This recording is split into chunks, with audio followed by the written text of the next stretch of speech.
السلام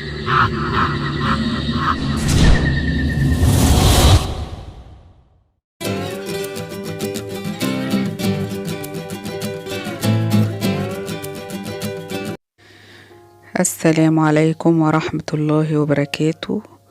اللهم صل وسلم وبارك على سيدنا محمد صلى الله عليه وسلم. ازيكم يا حبايبي، عاملين ايه؟ وحشتوني، بقالنا كتير قوي ما تقابلناش. هنعمل النهاردة مع بعض كرات البطاطس المسلوقة ومحشية بالجبن، ميكس جبن. جبنا 5 حبات بطاطس، ولعنا عليهم نسلقهم.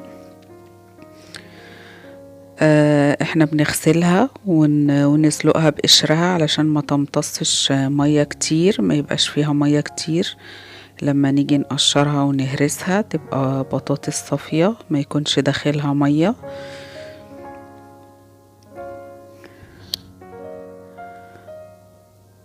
كده خرجنا البطاطس وسبناها لما تصفت من المية اللي فيها، وهنقشرها. وبعد ما نقشرها وهي سخنة هنهرسها، علشان وهي سخنة نعرف نتحكم فيها كويس، نهرسها كويس. وبعد ما نهرسها بالشوكة كمان نساعد بإيدينا بحيث ما يكونش فيها أي تكتلات. تابعوا معايا. وهنا يا حبايبي خلاص هرسنا البطاطس بتاعتنا، وجهزنا هنا 3 معالق دقيق و3 معالق نشا.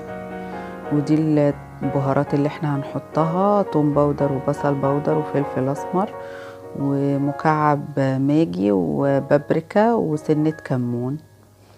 هنضيف الحاجات دي كلها على البطاطس وندعكهم في بعض، نخلطهم الخليط كويس جدا.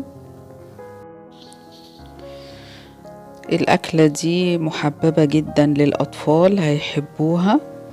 تبقى الجبنة جواها جميلة جدا. ممكن تعمليها جنب أي حاجة عندك في البيت، وممكن تعمليها لوحدها كده في العشاء، حاجة بسيطة وخفيفة. فتابع معايا. احنا دلوقتي هنضيف الدقيق والنشا والتوابل كلها على البطاطس ونهرسهم كده. خلصنا. هنشيل الخليط كده زي ما هو في التلاجة حوالي نص ساعة، بعدين نخرجه من التلاجة ونبدأ نشتغل فيه.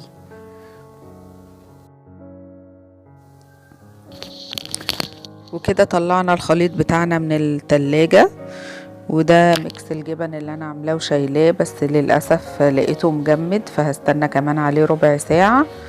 وبعدين هنعمل البطاطس دي، هندهن ايدينا زيت وناخد قطعة قطعة نكورها ونحط جواها الجبن ونحطها في الصينية بتاعتنا.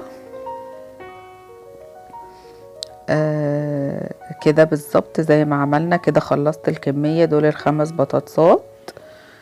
هشيل الصينية كده زي ما هي في الفريزر نص ساعة كمان، وبعدين اخرجها اشتغل بيها. انا عندي كورن فليكس هعمله في الكبة، بديل للبقسماط الناعم، هيديها طعم اجمل من البقسماط. فاحنا هنطحن الكورن فليكس اللي عندنا في الكبة، وهنحط البطاطس دي في البيض وبعدين في الكورن فليكس وبعدين نقلي.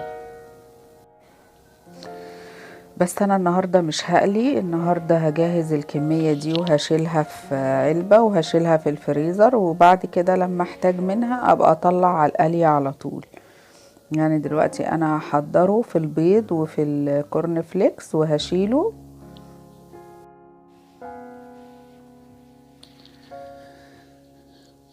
كده كسرنا بيضة وحطينا عليها ملح وفلفل وطحنا الكورن فليكس. دلوقتي هنبتدي نجهزه. ننزل كده في البيض،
وكده خلصنا الكمية بتاعتنا.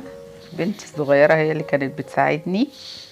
فدلوقتي بقى هسيبهم برضو يهدوا شوية في الفريزر، وبعدين انقلهم في علبة واشيلهم، ولما احتاج اخد واقلي على طول. فدي بتبقى حاجة كويسة وسريعة، متشالة عندك، تطلعي في اي وقت وتقلي لأي ظرف طارئ، مش فاضية تعبانة مستعجلة. تبقى حاجة كويسة في البيت وجاهزة على طول. وما تنسوش بقى لو عجبكم الفيديو تعملوا لايك، والسلام عليكم ورحمة الله وبركاته.